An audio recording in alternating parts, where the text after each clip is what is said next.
We've done quite a few of these hidden gems videos now, but we've yet to delve into the world of underappreciated handheld experiences. And what better device to start that journey with than the most successful and well-known portable gaming console of all time? That's right, it's the Nokia N-Gage! Not really, it's the Game Boy, but you already knew that. Nintendo's 8-bit marvel was released in 1989 and paved the way for handheld gaming, finding its way into the pockets, satchels, and bum bags of countless on-the-go gamers all over the world. The Game Boy's library is packed full of classics. Nintendo mainstays like Mario, Link, Samus, and Kirby all made stellar and timeless appearances on its compact screen. The Pokémon franchise made its first steps towards world domination on the Game Boy, and falling block simulator Tetris became one of those rare games that even your grandma has heard of. Cast all of those aside though, because we're interested in the lesser known diamonds today, those little Game Boy titles that perhaps don't get the reverence they deserve. The hidden gems, if you will. You get it, like in the title? Join us as we attempt to uncover some long-lost gold in the Game Boy's extensive back catalogue. I'm Ben from TripleJump, and here are 10 hidden gems for the Game Boy. Number 10. Quarth. Let's start things off with a game that dared to step up to the might of Tetris. While it did present its own spin on the falling block puzzle genre, Quarth remained close enough visually to its titanic contemporary that it invited unavoidable comparisons. Surprisingly though, it held its own in the gameplay stakes, even if it failed to come anywhere near Tetris when it came to sales or impact. You see, Quarth wanted you to get the enjoyment and satisfaction of clearing rows of descending blocks by lining them up, but it also wanted to make you feel like an ace space pilot too. In the game, players control a funky-looking spaceship at the bottom of the screen. The ship can move left and right and fire small blocks upwards at incoming larger blocks. The aim is to turn these misshapen descending blocks into clean rectangles so that they disappear. Things get pretty hectic as more elaborate shapes start to descend faster, and advanced players can aim to create huge screen-filling rectangles for higher scores, so Quarth definitely has Tetris's gradual tension build and score-chasing appeal, while also managing to create that Space Invaders atmosphere. Quite the achievement, really.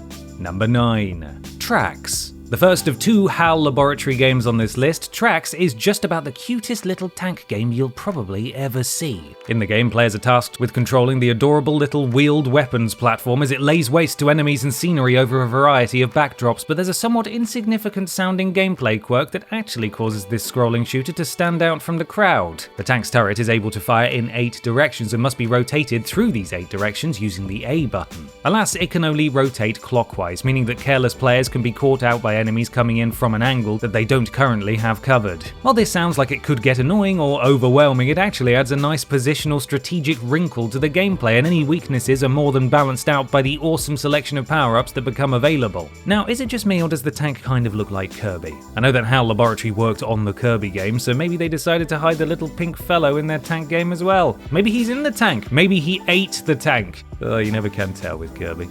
Number 8. Amazing Penguin. Amazing Penguin is a game that doesn't really look all that exciting. I mean, the cover art looks incredibly exciting with castles, tanks, polar bears, giant pencils and erasers, explosions and much more going on, but the actual game just looks like a few small sprites, a basic grid and not much else. This somewhat lackluster presentation actually hides a compelling and addictive gameplay loop that will see you sliding your beret-wearing penguin around lines of ice, throwing bombs and dunking bad guys into the freezing waters for hours on end. The aim of the game is to reach points on the grid that will cause nearby ice to shatter, defeating any proximate enemy. These guys will respawn, meaning that stages will get more crowded as you near the end, making the tension ramp up until the point where you hit the last switch and dunk the whole stage. It's a satisfying piece of puzzler action that has a scent of Pac-Man about it, but is sufficiently different from the antics of the pill-popping yellow fellow to not feel derivative. Later levels get more complex and span multiple screens and also feature bottlenecks that'll make it easier for the enemies to box you in. Don't let your little penguin heart sink though, okay? Just keep waddling on.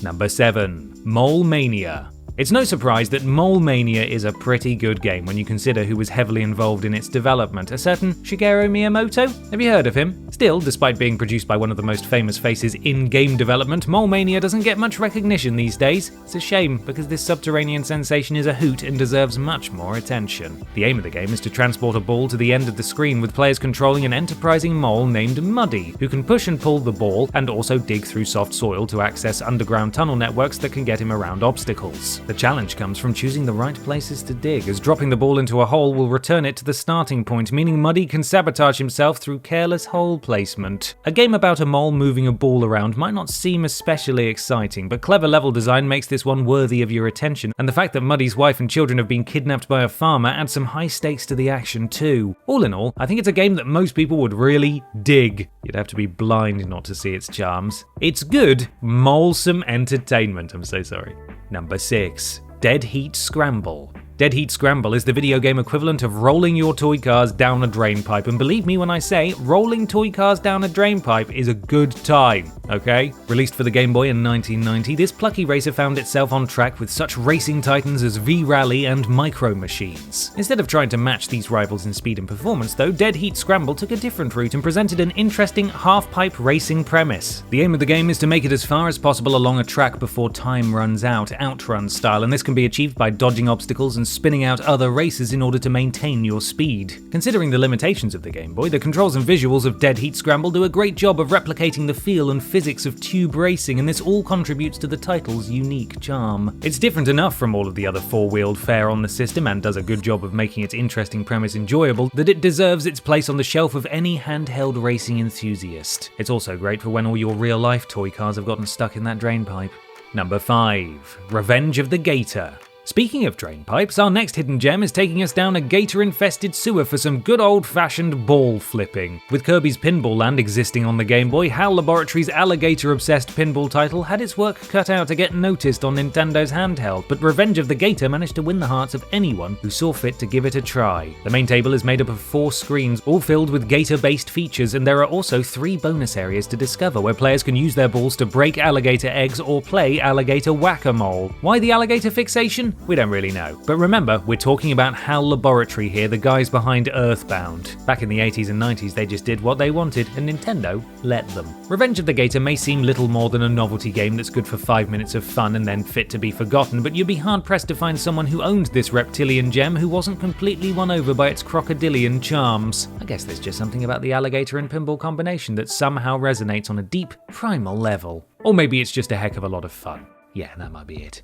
Number 4. Bubble Ghost. While the term Bubble Ghost might invoke images of a foamy spectre rising up out of an unattended bathtub, 1990 Game Boy title Bubble Ghost actually concerns a helpful spook who must guide a delicate bubble around a haunted house without letting it pop. The ghost can move freely about the various stages, but can seemingly only interact with the corporeal world by blowing on it. Does this mean he has ghost lungs? Or is he able to produce some kind of spectral wind using ghostly powers? We don't know, but either way, this spooky ability allows the ghost to move the bubble around as well as flip switches and blow out candles. Using clever level design, the simple-sounding premise results in some challenging layouts where forward planning is integral for success. Originally released for the Atari ST in 1987 by French publisher ERE Informatique, Bubble Ghost is an example of a Game Boy hidden gem from a somewhat unlikely source. Also, there's something tragically wholesome about watching this adorable little ghostly fellow lovingly guide a bubble to safety. Oh. In the Game Boy version, that is, anyway. The Atari ST version has some bizarre imagery here and there that takes it out of adorable territory into unsettlingville.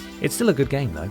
Number 3. Stop That Roach. Way more than just the phrase that Geralt of Rivia shouts when his horse is acting strangely, Stop That Roach is also a bug-based hidden gem on the Game Boy with a tactical twist. Developed by Koei and released in 1994, Stop That Roach puts players in the role of either Ken or Lily, pest control experts who have accepted the noble quest of protecting defenseless confectionery from hungry cockroaches. This heroic and selfless undertaking is achieved by the player choosing from various options in strategic turn-based gameplay, where available actions include moving to an adjacent square, attempting to scare the cockroach away, or attempting to smush it with whatever household item comes to hand. It's a quirky puzzle game with a fun premise, a unique personality, and a cool tactical slant, and while it's unlikely to completely replace Tetris or Dr. Mario in your personal puzzler pantheon, it should definitely bring a smile to your face. Also, we have to once again recognize the bravery of Ken and Lily, willing to put their lives on the line and stand up to cockroaches approximately the same size as they are to protect the precious, precious cakes. Your tireless efforts in the field of baked goods preservation will never be forgotten, and you are heroes.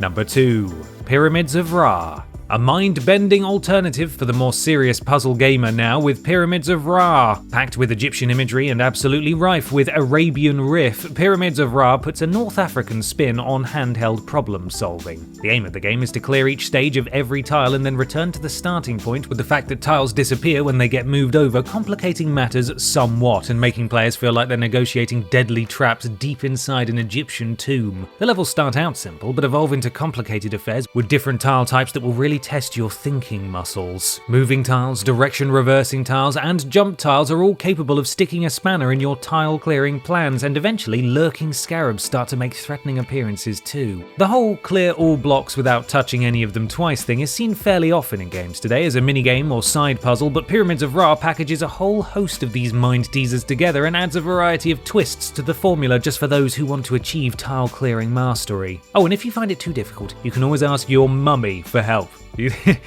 Yeah?